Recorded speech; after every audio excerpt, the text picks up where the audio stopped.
Pronto, hein, pessoal? Fazer silêncio. Virar para frente e prestar atenção aqui, ó.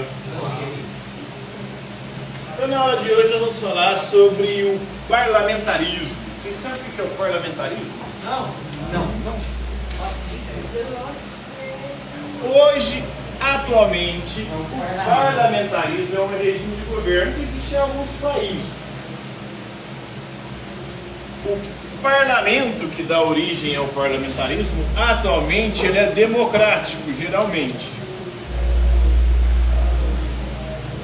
O parlamento vem de parlar, que é um lugar onde você pode falar e defender os seus direitos, os seus interesses. A Inglaterra, por exemplo, atualmente tem um parlamento. O parlamento, lá está o poder legislativo de fazer as leis da Inglaterra e do Reino Unido. E o povo que elege esses representantes. E o parlamento reunido elege o primeiro-ministro, que seria uma espécie de presidente para eles lá. Então o rei e a rainha da Inglaterra, eles reinam, mas não governam, porque quem governa é o parlamento, né? São só uma espécie de figurante. Quando que tem origem o parlamentarismo? Começa lá na Idade Média, na transição ali do século XII para o século XIII, com os barões do rei João, no começo, mais especificamente no começo do século XIII. Mas tem uma Carta das Liberdades do século XII que já influenciou esses barões a defender o parlamento. E nessa época aqui, o parlamento, que era esses assessores do rei, eles não eram eleitos pelo povo, mas supostamente defendiam os direitos e os interesses do povo, especialmente o direito de liberdade. Isso depois deu origem ao liberalismo. O liberalismo é uma corrente política que defende as liberdades. Quais liberdades? Liberdade política, você poder eleger os seus próprios governantes. Liberdade de expressão, você poder falar o que quiser e bem entender. Liberdade econômica, você poder estabelecer relações comerciais e contratos com quem você quiser e bem entender, sem a intervenção do Estado. Liberdade religiosa, você poder professar a fé que você quiser e bem entender. Então, essas liberdades tiveram como origem essa questão histórica, ou esse evento histórico, porque ali começa a se defender as liberdades. Liberdades que até então não existiam no regime escravista antigo e no regime feudal medieval. Essas liberdades ali estavam limitadas. Depois, até no início da modernidade, no absolutismo, essas liberdades também são limitadas. Porque com o poder absoluto concentrado nas mãos dos reis, você não tinha liberdade política. Você não poderia eleger os seus representantes políticos. Você não tinha liberdade de religião, você tinha que seguir a religião do rei, senão você era perseguido, morto, preso, perdia seus bens. Você não tinha liberdade econômica, você só poderia estabelecer relações comerciais e contratos com autorização do rei. Você não tinha liberdade religiosa, política, econômica e de expressão. Se você falasse algo que desagradasse o rei, você poderia ser preso, morto ou perder os seus bens. Então, a partir desse evento histórico de 1215, quando os barões do rei João o pressionam, eles vão estabelecer a Magna Carta, ou a grande Constituição, ou a Carta Maior, as regras maiores, as leis maiores, que depois vão reger a Inglaterra, vão inspirar Estados Unidos e países do mundo afora. E ela vai estabelecer lá o que hoje nós chamamos de habeas corpus, pelo direito. Nenhum homem pode ser preso, exceto pela lei da terra. Ou seja, você só pode ser preso se você desobedecer às leis. Mas mesmo desobedecendo às leis, você precisa de um julgamento. A Europa passava por um processo de criação de tribunais. A igreja também, nesse contexto, começa a criar os seus tribunais na Inquisição. Porque antes, as penas eram feitas de acordo com o bem entender da população. Então não existia julgamento. A população lá, que é criminoso, ia lá e praticava a punição para o criminoso. O trem é tão maluco que se alguém falasse que a pessoa era bruxa, jogava a pessoa na fogueira sem passar por um julgamento. Se falasse que alguém era ladrão, ia lá, cortava a mão, os braços, as pernas do caboclo sem passar por um julgamento, sem saber se era ele mesmo. Então é muito fácil acusar alguém sem ter prova nenhuma e assim você fazer com que seu inimigo se ferrasse, né? Então, com a criação do julgamento, agora precisa de provas. Julgamento, o sujeito terá o direito de se defender e ele só vai ser condenado se tiver provas que ele infringiu a lei. Então esse processo começa a ser criado na Idade Média, a partir da Inquisição com a Igreja Católica e no Reino Unido, a partir da criação do parlamento e da defesa da Magna Carta, ou seja, da grande Constituição que vai passar a reger depois da Inglaterra, principalmente a partir da Revolução Gloriosa.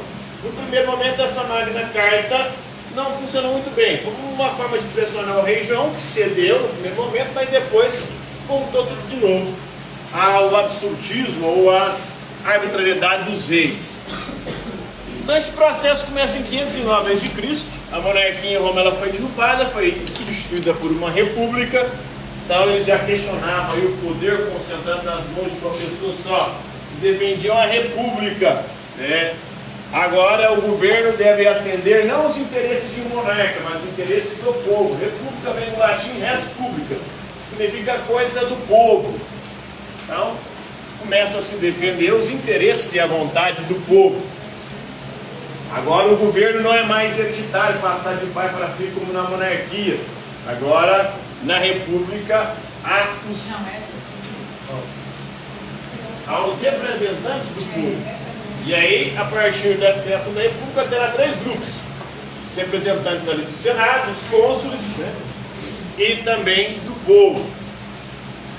No século I a.C., Cícero defendeu a volta da República Romana depois do Júlio César tomar o poder do Senado. Ele deu um golpe lá e restaurou não a monarquia, mas uma espécie de monarquia mais autoritária, né? Uma tirania, né? O Império Romano, né? Que é o processo que vai dar origem depois do Império Romano.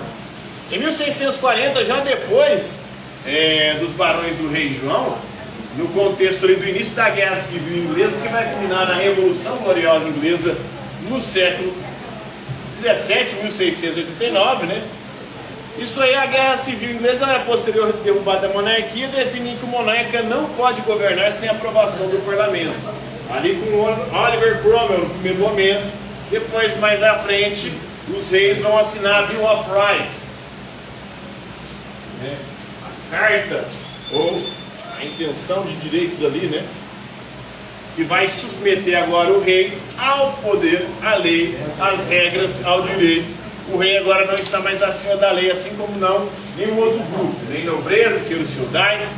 Em 1776, a Declaração da Independência dos Estados Unidos da América registrou lá que há 3 direitos básicos: o direito à vida, todo mundo que nasce tem direito de viver; o direito à liberdade, inclui todas as liberdades; liberdade de expressão, de religião, política, econômica, e a busca da felicidade. Notem que não há o direito da propriedade como um direito inalienável na Constituição norte-americana.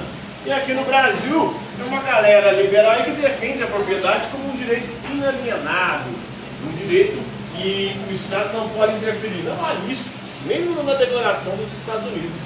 Um país que tem um nível mais elevado de reflexão filosófica nesse campo, ninguém defende a propriedade privada como um direito absoluto. É um direito relativo, que vai depender de uma série de circunstâncias. E por isso pode ocorrer desapropriação de terras, e movimentos como sem terra podem, inclusive, ser genuínos, legítimos e até legais, ou seja, de acordo com a lei. Em 1948, já no século XX, a Assembleia Geral das Nações Unidas adotou a Declaração Universal dos Direitos Humanos em Paris. Então a Magna Carta, que começa lá na Idade Média na Inglaterra, depois começa a influenciar e a inspirar várias outras cartas, legislações, constituições, mundo afora, até chegar no auge com a Declaração Universal dos Direitos Humanos. Vai influenciar também a Revolução Francesa, a Declaração dos Direitos do Homem e do Cidadão. Então a ninguém venderemos, a ninguém recusaremos ou atrasaremos direito ou justiça. Está na Magna Carta. Ou seja, agora todos têm direito a um julgamento justo. Todo mundo tem direito ao habeas corpus, ou seja, você vai permanecer em liberdade enquanto não for julgado e condenado. Então, criou-se os tribunais ali populares. O povo julgava e condenava. É um sujeito, por exemplo, uma crise como aconteceu no Rio Grande do Sul. Quando acontecem essas crises assim, começa a faltar produtos, mercadorias. Aí quem vende começa a vender mais caro, porque está faltando. Se fizesse isso na Idade Média, meu amigo, será lixado em praça pública. Julgado como, né, sem julgamento, na verdade, sem julgamento, onde você teria de defesa. Vamos falar. Oi? Oi? Vamos falar. Ladrão, ele está pegado, lixado o cara na cadeia. Sem julgamento, né? Mas é mesmo, Ó, mas aí deu um horário aí? deu.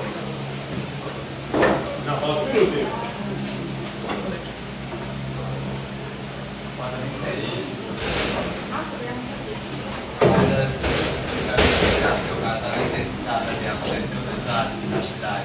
Aí o cara fala, não, você está precisando, vai pagar mais. Se você precisasse uma pessoa mesmo sem prova, a pessoa poderia ser. Você falando do meu irmão, cortava a mão. Ninguém queria saber de prova, né? Existe ainda esse conceito hoje nosso moderno. Né? Começa a surgir aqui com a Magna Carta. E é,